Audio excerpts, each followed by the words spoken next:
많은 학원들에서 이렇게 얘기를 하죠. 첫 문장이 중요하다. 첫 문장은 필자의 핵심이 담겨져 있을 것이다. 라는 얘기를 많이 해요. 하지만 우리가 자료를 먼저 보고 온 입장에서는 우린 자료에서 모방이란 말이 나왔었나요? 안 나왔죠. 자료에 근거했을 땐, 다시 얘기하면 교수님이 우리에게 바라는 핵심은 모방이 아니라 폭력적 프로그램이라고 하는 것이죠. 그렇기 때문에 우리는 뒷내용을 읽어보지 않았지만 뒤에 어떤 내용이 나올지를 한번 예측해 볼 수 있는 거예요. 서울에 살지 않는다는 이유로 논술을 포기하는 학생이 없기를. 안녕하세요. 군대에서 연세대 논술에 합격한 뒤 저와 같은 상황의 학생들을 돕는 링크 논술 정성이라고 합니다. 그동안엔 여러 입시 커뮤니티에서 연세키퍼라는 이름으로 활동을 해왔는데요. 2년간 정들었던 이름을 놓아주고 링크 논술이라는 새로운 이름으로 여러분들께 다가가고자 합니다. 감사하게도 많은 학생과 학부모님들께서 좋아해 주신 칼럼이죠. 논술은 이 세 가지만 이해하면 절대 떨어질 일이 없습니다. 에서 저는 세 가지 합격 공식을 말씀드린 바 있습니다. 첫 번째, 제시문 간 연계성을 믿는다. 두 번째, 교수님이 어떤 의도로 문제를 출제했을지가 예측된다. 세 번째, 제시문에 어떤 내용이 나올지 상상된다. 이 세 가지 합격 공식이 서로 긴밀하게 연결될 경우 저는 시험장에서 여러분들이 반드시 합격할 수밖에 없는 답안을 작성할 수 있다고 생각합니다. 그렇기에 제 새로운 이름인 링크 논술은 이 세 가지 법칙이 어떻게 시험장에서 긴밀하게 연결될지를 정확히 보여줄 수 있는 이름이라고 생각합니다. 100마디 말보다 직접 한번 보여드리는 게 낫겠죠. 제가 직접 연세대학교 편입논술에 합격한 2022학년도 연세대학교 편입사회 논술 문제를 함께 풀어봄으로써 여러분들에게 제 이름을 각인시켜드리도록 하겠습니다. 저는 학생들에게 논술 문제를 풀기 전 반드시 발문을 먼저 분석해달라고 부탁합니다. 그 이유는 발문에는 교수님의 의도가 함축적으로 들어가 있기 때문입니다. 오늘 우리가 풀어볼 제시문 다를 근거로 하여 제시문 가와 나를 비교 분석하시오라는 문제에서도 대부분의 학생들은 제시문 가와 나, 다 이 세 가지 제시문만 읽으면 문제가 풀린다라고 생각하는 경향이 많습니다. 하지만 교수님이 우리에게 문제를 2개를 요구한 이상 우리가 아무리 연습 단계에서 문제를 단 하나만 풀어본다고 하더라도 모든 제시문과 자료를 독해를 한 후 다양한 정보를 근거로 하여 문제를 풀 것을 요청드리는 바입니다. 특히나 저는 곧바로 한글 텍스트로 들어가지 않고 자료를 먼저 보는 것을 선호하는데요. 그 이유는 우리들의 뇌가 아직 장문의 텍스트를 받아들일 준비가 되지 않았기 때문에 상대적으로 길이가 짧은 자료 유형에서 먼저 정보를 습득하는 가능성이 있기 때문입니다. 그리고 연세대는 특히 교수님께서 실제로 자신이 박사학위 과정에서 취득하셨던 자료를 출제하는 경향이 있기 때문에 우리는 이 자료가 교수님이 얼마나 아끼고 사랑하는 것인지를 명확하게 알고 있어야 합니다. 그렇기 때문에 우리는 어떤 문제를 풀더라도 교수님이 우리에게 자료를 준 이상 결코 그 자료를 경시하지 않겠다라는 화답을 가지고 문제를 풀어 들어가야 한다는 것이죠. 그리고 이 자료에서는 우리가 한글 텍스트를 읽을 때도 어떤 내용이 집중하고 어떤 내용이 집중 안 해도 될지를 명쾌하게 알려줍니다. 한번 이 자료부터 한번 보도록 하죠. 이 자료는 어린이들의 폭력적 프로그램 월간 시청률에 대한 자료들입니다. 그림 1에서는 A국과 B국, C국 순서대로 폭력적인 프로그램을 점점 더 많이 시청한다라는 얘기를 하고 있고요. 그림 2에서는 지난 3개월간 폭력적 비행 범죄율이 얼마나 발생했는지를 나타내주는 표입니다.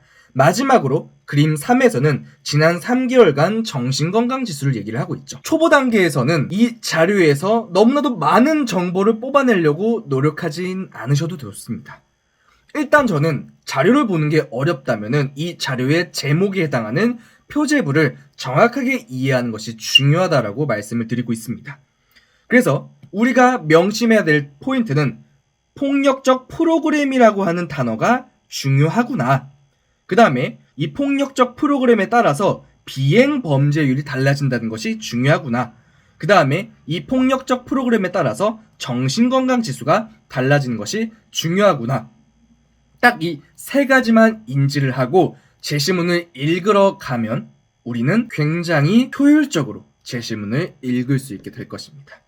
한번 제시문 가를 읽으면서 실제로 그 내용이 어떻게 나타나고 있는지를 함께 보도록 하겠습니다. 인간이 새로운 행동 방식을 습득하고 이를 유지하는 가장 기본적인 방법은 다른 사람의 행동을 모방하거나 간접적인 경험을 하는 것이다 라고 말을 하고 있어요. 많은 학원들에서 이렇게 얘기를 하죠. 첫 문장이 중요하다. 첫 문장은 필자의 핵심이 담겨져 있을 것이다 라는 얘기를 많이 해요. 그러다 보니까 학생들이 이렇게 접근을 하는 거죠. 인간이 어떤 행동을 배우는 데 있어서 모방과 간접 경험이 중요하구나. 이게 제시문가의 핵심 문장이구나 라고 생각하는 경향이 많아요.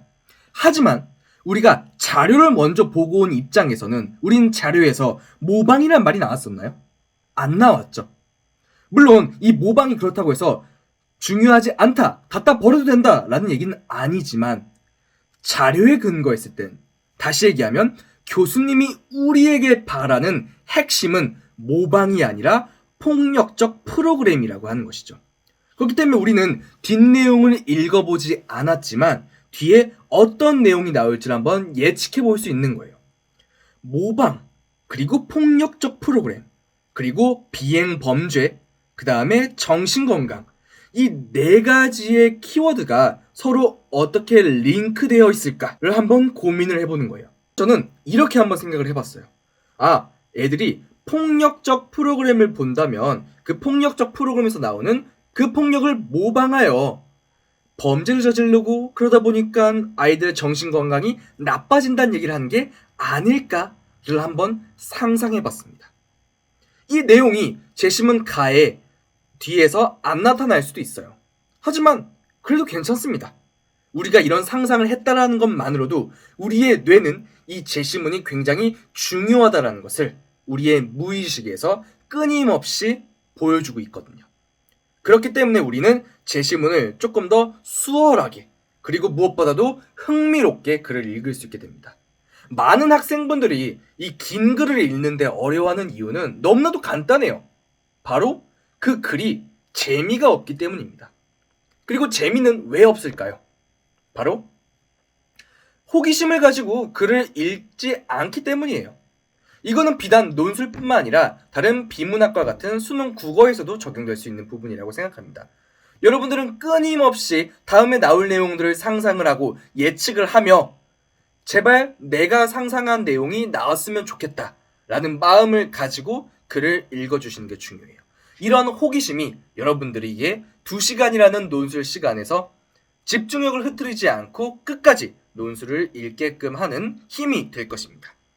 그래서 한번 뒤를 읽어보도록 할게요. 근데 뒤를 읽으면 이 1문단에서는 안타깝게도 계속 모방에 대한 얘기가 나오고 있어요. 물론 이렇게 화자가 긴 지면을 활용해서 모방이라는 얘기를 하는 이유는 분명 이 1문단의 핵심 내용이 아이들이 이 모방하는 경향이 있다는 것을 강조하기 위해서 이런 모방이라는 단어를 여러 번 사용했다는 것을 알 수가 있을 것입니다. 하지만 우리는 자료를 먼저 보고 왔기 때문에 한번 생각을 해보는 거예요. 모방도 중요하지만 결국에 교수님이 이 전체 제시문을 통틀어서 우리에게 하고자 하는 말은 다른 거겠구나 라고 끊임없이 상상을 하면서 교수님의 의도를 추론하는 거예요. 그랬더니 이 문단 첫 번째 문장에 텔레비전이라는 말이 나왔죠. 우리가 제시문 간 연계성, 발문에서의 연계성, 자료에서의 연계성을 인지하지 않고 글을 읽으러 들어간다면 텔레비전이라는 말이 나왔을 때 이게 뭐 중요해? 하면서 그냥 물 흐르듯 넘어가는 경향이 굉장히 많아요. 하지만 교수님은 자료에서 분명히 우리에게 명심을 했었죠. 얘들아, 제발 텔레비전의 폭력적 프로그램에 대해서 생각해줘.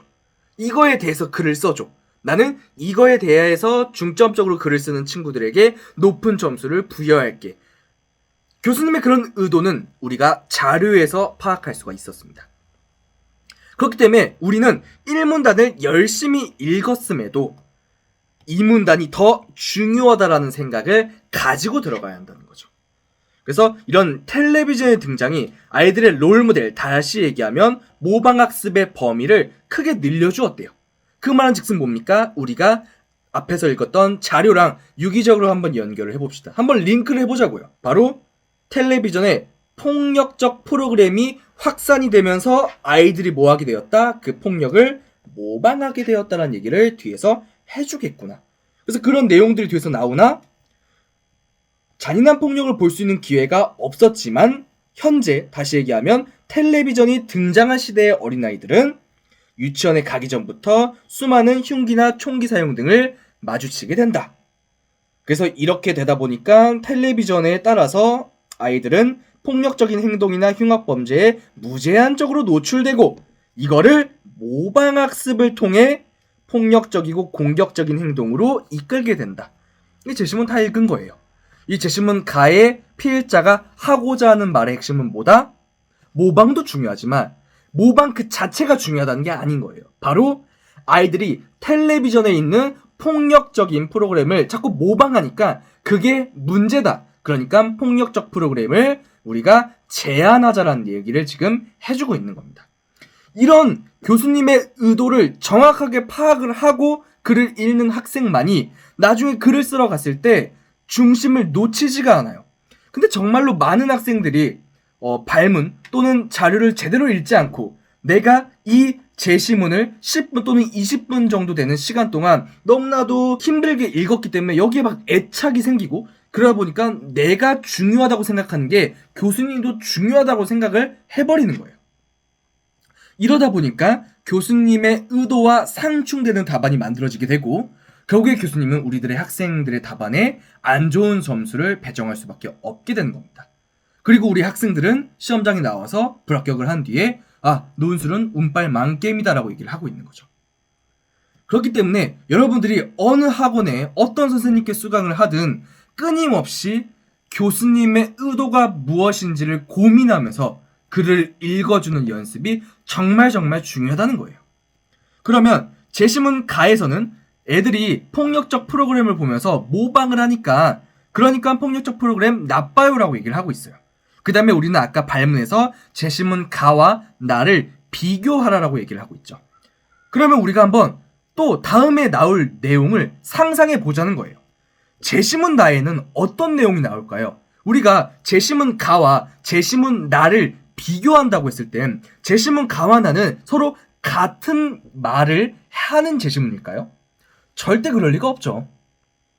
제시문 나는 우리가 아직 읽지 않았지만 제시문 가와 서로 대비되는 말을 할 것이 분명합니다. 그게 정말로 맞을지를 우리는 확인하러 가는 거예요. 그래서 갔더니 폭력은 학습된 행동이다. 다른 말로 하면 폭력은 모방된 행동이다라고 하는 진술은 어떻대요? 주문에 불과하대요.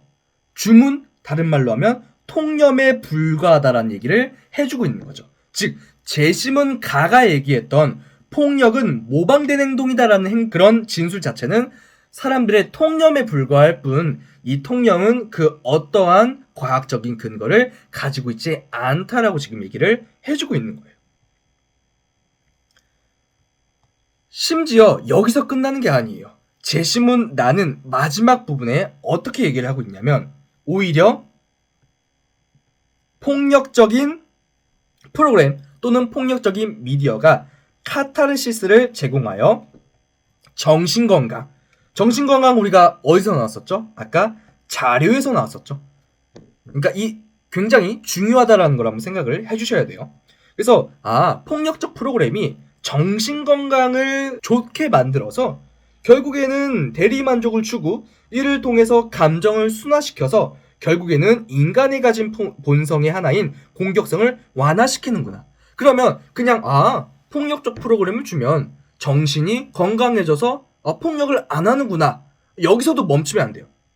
우리 자료에서 놓친 부분이 하나가 더 있죠. 바로 뭐였죠? 비행범죄율. 폭력성이 낮아진다는 것은 무엇을 의미하는 겁니까? 바로 범죄율이 낮아진다는 걸 의미를 하죠. 그래서 정리 한번 해보도록 하겠습니다. 오늘은 제시문 가와 나만 한번 읽도록 할게요. 제시문 가와 나. 다 읽지도 않았어요. 물론 시험장에서는 10분 또는 20분 동안 우리가 충분한 시간을 가지고 독해에 오독이 없게끔 자세하게 읽어주는 게 중요해요. 하지만 오늘은 제가 강조하는 이 제시문 간의 링크, 발문과 제시문 간의 링크, 자료와 제시문 간의 링크를 보여주기 위해서 다소 축약해서 설명했다는 점을 양해 말씀 부탁드리겠습니다. 하지만 핵심은 뭐라고요? 우리가 자료에서 폭력적 미디어, 그 다음에 비행범죄,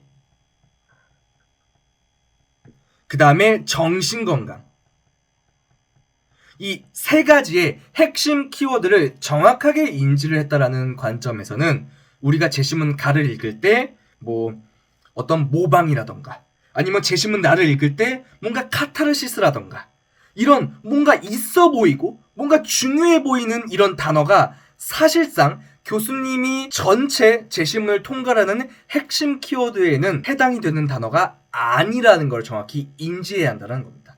이것만 정확하게 인지를 하더라도 우리가 제시문을 읽고 나서 교수님의 의도와 다른 글, 다른 말로 하면 오직 우리를 위한 글을 써서 탈락하지 않게 하는 유일한 방법이라고 저는 생각을 합니다.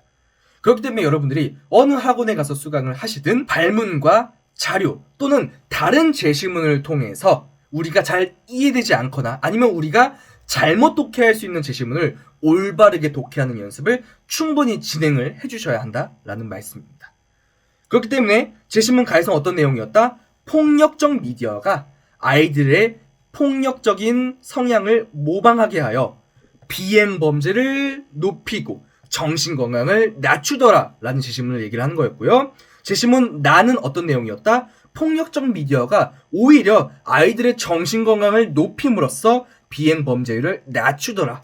이렇게 제시문 가와 나는 명확한 차이점이 있다라는 것을 보여줌으로써 누가 보더라도 이 학생은 비교를 제대로 하고 있구나 라는 것을 정확하게 보여줄 수 있어야 한다는 겁니다. 자, 마지막으로 이 한 말씀만 올리고 오늘은 마무리를 하도록 하겠습니다. 저의 새로운 이름인 링크 논술, 이 이름 하나만 인지를 하더라도 우리는 제시문, 발문, 자료, 논술을 이루는 이 삼위일체가 서로 어떻게 긴밀하게 링크가 되는지, 어떻게 긴밀하게 연결이 되어 서로 새로운 정보를 창출한다는 것을 반드시 명심하고 모든 학교들의 시험에 임해주시면 좋겠습니다. 오늘은 여기까지 하도록 하겠습니다. 지금까지 시청해주셔서 대단히 감사드리며 저는 더 좋은 양질의 칼럼과 함께 여러분들께 찾아뵙도록 하겠습니다. 서울에 살지 않는다는 이유로 논술 공부를 포기하는 학생이 없기를, 군대에서 연세대 논술에 합격한 뒤 저와 같은 상황의 학생들을 돕는 3년차 논술 강사 정성이었습니다. 감사합니다.